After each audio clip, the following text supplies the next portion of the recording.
রাধে কি খাবে? রাধের এখন চোখ এই দিকে, এই যে মা আটা মাখছে, আটা খাবে।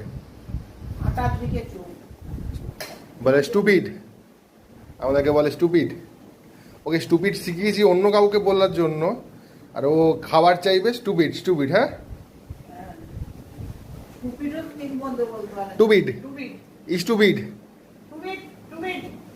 হ্যাঁ, ও এখন আটা খাবে। ওই যে বাবাজি, আটা যাও, কত এ করছে, সোহাগ করছে। টুপিড দাও, দুজনকে না, রাধেকে দেবো। দাঁড়া রাধে, তোর এতে আবার মিঠু ভাগ বসাবে।